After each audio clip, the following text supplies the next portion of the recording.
I'm Mike from St. Thomas Economic Development here in the Yarmouth Yards Industrial Park with the last little update of 2025.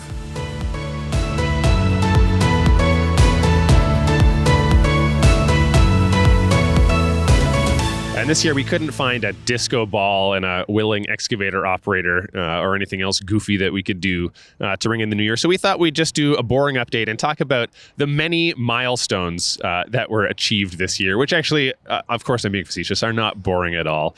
And there have been some big ones. Behind me is number one on our list, which is that PowerCo started their construction. There's a substantial amount of foundations in the ground. Things are chugging along there, which we're very happy to see. Hopefully we'll get back on their site again soon to give you another update on the work that they're doing there. But in the meantime, if you want to see what they're working on, you can check out the videos that Tegan does that go out through PowerCo Canada's LinkedIn page and other channels called What's Up. Great videos that show a lot of what they're doing. Second big milestone this year is the announcement of Vianode also investing in Yarmouth Yards here in St. Thomas. And also they've already broken ground. So we're very happy to see another huge announcement, another huge investment in St. Thomas, but as well to see them breaking ground and moving as quickly as they can to get development started. It'll be a big year for them next year, and we'll be on their site lots to give you updates on the work that's happening there. Number three, this year we saw the completion and the commissioning of the water booster station that will serve the high pressure industrial water to not just Yarmouth Yards, but it will also provide water pumping to much of the city of St. Thomas and the other users that are tapped into that water system. Number four on our list, we want to give a shout out to MTO and the work that they've been doing along the what will be the expanded Highway 3 corridor leading to Highway 4. They've started lots of work along the existing Highway 3 corridor through St. Thomas, and as well, they've started some work in what will be the new corridor. So looking forward to seeing that work progress, and hopefully sometime in the new year we can get in touch with them and give you a direct update from them on some of what's going on that project. Number five, inside Yarmouth Yards, we are about 70% done the internal road and services network, which is fantastic. It feels like this project has just flown by. The guys on the city side have done a fantastic job, as have all the contractors involved to get us to this point. You know, we're standing in the middle of one of the beautiful new roundabouts on here, but I'm sure Graydon will flash up a map and show you just how big this road network is that we've built in the 2 short years we've been working on this project. It's awesome to see, and looking forward to the last 30% to come in the next year or so.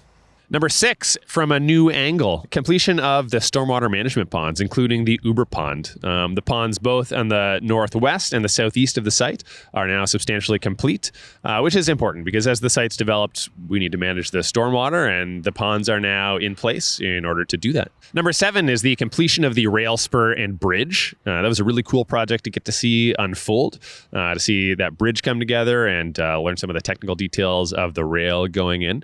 And that leads directly to number 8, which is the beginning of the shunting yard that connects to that and that will provide rail service to PowerCo and potentially to other industrial users in Yarmouth Yards. Number 9 on my list is the beginning of the D-Wharf facility, or the Dalewood Water Reclamation Facility, which will be the city's second and larger wastewater reclamation facility or sewage treatment plant in the old parlance. We're very excited to see this project kick off, and very early in 2026, we will have an update for you of the work that's started and will be ongoing on that project throughout the next couple of years. Number 10 is the completion of work on First and Chestnut in the city of St. Thomas. Those are related projects to Yarmouth Yards because there were sanitary bottlenecks under those roads that needed to be upgraded in order to convey early sewage flows, early wastewater flows from Yarmouth Yards to the existing wastewater reclamation facility. Number 11 on my list, and the last milestone that we're going to talk about today, is the beginning of the YSPS pumping station at the far southeast of the Yarmouth Yards Industrial Park. This is a big wastewater project that's going to pump a lot of the flows coming out of Yarmouth Yards to wastewater treatment. And then lastly, we just want to take a moment and thank all of the people and entities that have been involved in the work that's gone on this year and leading up to this year. I'm going to have to read this off of my phone. I apologize. There's no way that I could remember all the names of all of these companies and people that we've worked with. So we want to give a big shout out to, in no particular order, Hydro One, Integris, CN, CPKC, TELUS, Rogers, Enbridge, MTO, the municipality of Central Elgin and the county of Elgin.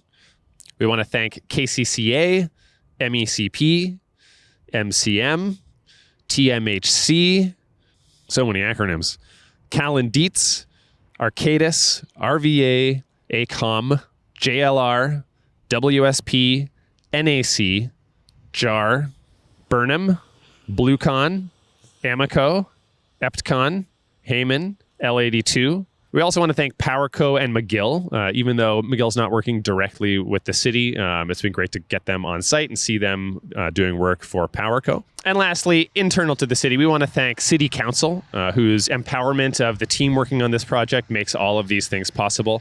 We want to thank everyone on the industrial development team here at the city and in the environmental services department, and frankly, every other department. There hasn't been a part of the city that hasn't contributed to this project and gotten us to where we are today.